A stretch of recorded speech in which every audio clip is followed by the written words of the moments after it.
સુરતના ભાગલ 4 રસ્તા પર કાલે દુબઈમાં રમાયેલ ભારત પાકિસ્તાનની મેચમાં ભારતનો વિજય થતા જીતનો ઉત્સવ મનાવવામાં આવ્યો। બેમાન પાકિસ્તાન દ્વારા આતંકીઓએ કાશ્મીરના પુલવામા ધર્મ પૂછી ભારતીયોના કતલ કર્યા હતા અને ભારત દ્વારા ઉલટવારમાં ઓપરેશન સિંદૂર પાર પાડી આતંકીઓનો ખાત્મો કર્યો હતો। તેવામાં જ એશિયા કપમાં એક તરફે સૂર ઉઠ્યો હતો કે ભારત પાકિસ્તાન મેચ થવી જોઈએ નહીં। એ જ દબાણમાં યુએઈ ભારતમાં ભારે દબાણમાં મેચ રમતા એશિયા કપમાં ભારતની પાક પર સર્જિકલ સ્ટ્રાઇક 7 વિકેટથી પાકને હરાવ્યું। Captain સૂર્યાના 47 run.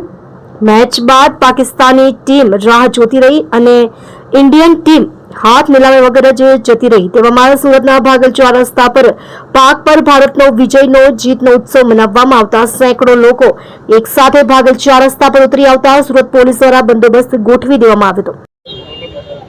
ઓકે, ભારતની વિજય ઉજવણી કરવા માટે લોકોના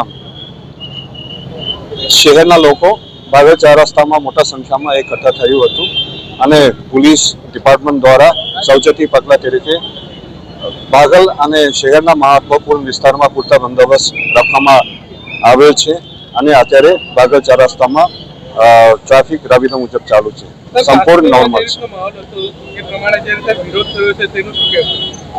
અત્યારે ભાગલ 4 રસ્તામાં સંપૂર્ણ સિચ્યુએશન નોર્મલ છે અને કઈ આ પ્રકારના જોવામાં આવેલ નથી। ક્રાઉડ કેવો હતો? ક્રાઉડ મોટા સંખ્યામાં ભાગલમાં તૈનાત હતા।